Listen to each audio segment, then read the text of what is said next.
nag-rally sa Quezon City, yun ang ipinost ng News 5.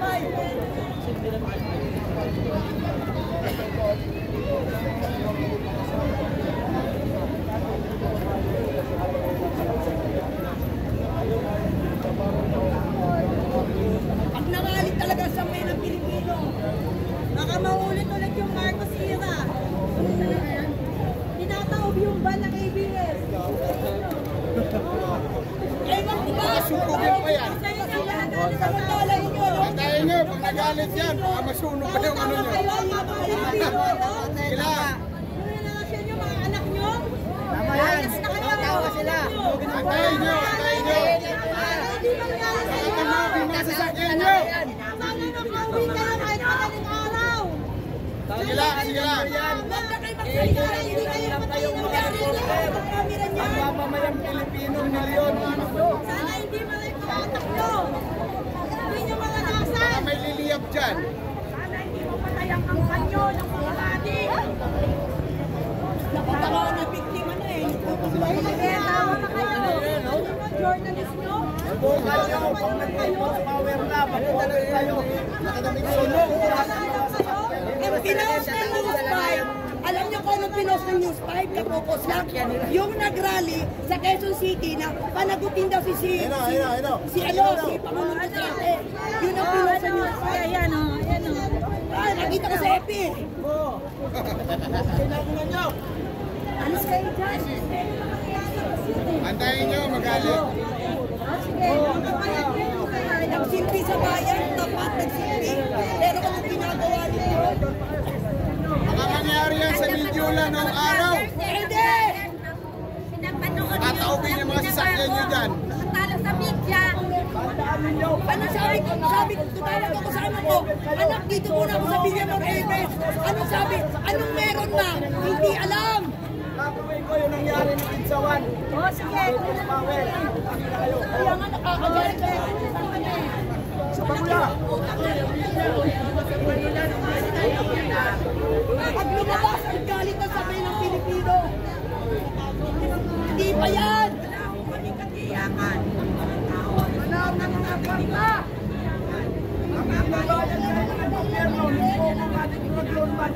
Boys namin, mga kanal kayo. Hindi namin alam sa pera na ipakalis. Nagsilbi sa bayan. 460, ni poste ng bahay, hindi nagpagawa sa Davao. Kung magdanako ka ang Duterte, hindi ang ganda ng bahay nila sa Davao.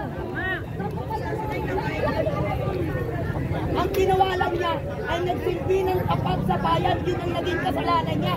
Na ewan ko ba na bakit hindi tinatangkilik na makakalimang grupo na yan.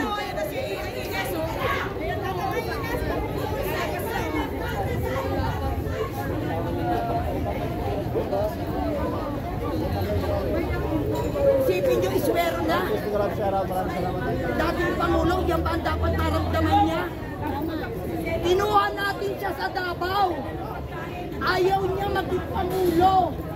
Pero sa sigaw ng sampayan ng Pilipino, pumayag siya. Pero ano yung ginagawa ninyo? Ginagawa ninyo?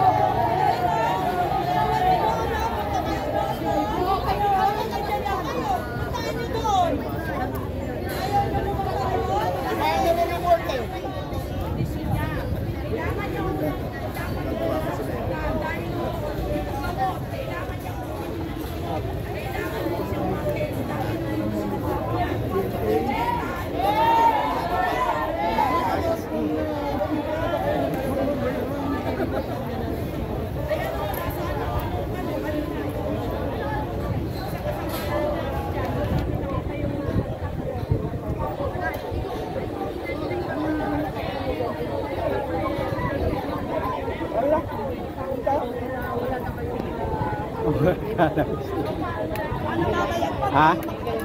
Kanina pa? Ha? Ay, di ako pumunta sa airport. Naalanganin ako dahil akala ko kasi alas 4. Tapos tinignan ko sa website ba yun ng Cathay Pacific. Meron palang alas 4:25 sa terminal. Nag-stop ako mag-live kasi ano, kumuha ko ng mga video. Medyo nag-aaway yung ano, left and right. Baka mag-aya yung ginawa sa Mindula noon. Tinawag yung sasakyan niya na visibility. Palukurin yung ibang nakalag na vlogger at doon po sila nagpa-interview. Kung saan galing silang dahil po kami sa ano, sa Cavite. Ayun naman ma. Oo. Pagkakinala ba kami Cavite kayo sa Rider yan pa na bakit binigay nila yun. yung isa dahil sa ano sa Cavite.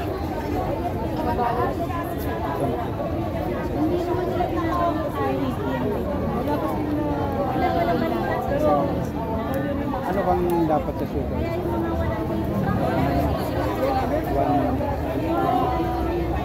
Kunin nila dito yung pork, tapos mga Grabe. Yan, pag naupo si VP Sara, si Marcos na naman ang ganyanin. Sino mo, nasan sila? Nasa Amerika, di ba?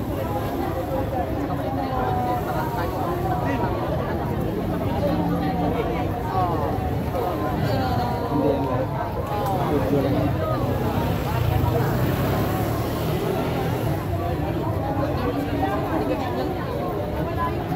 Tawa pa more, kuya, tawa pa more.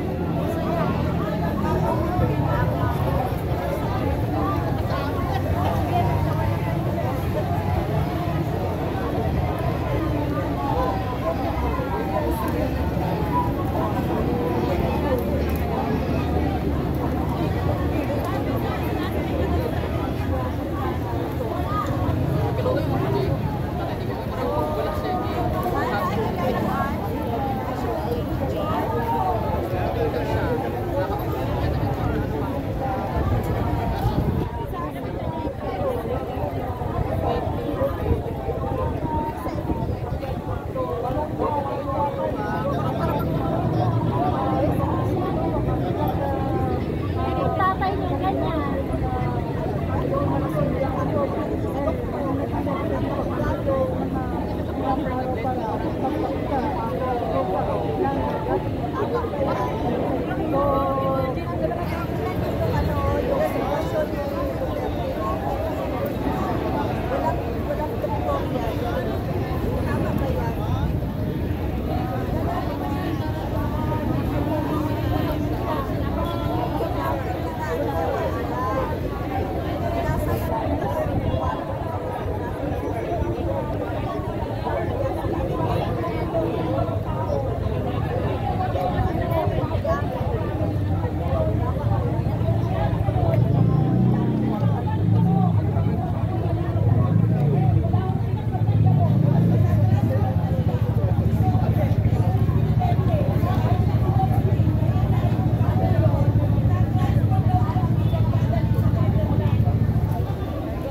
nila.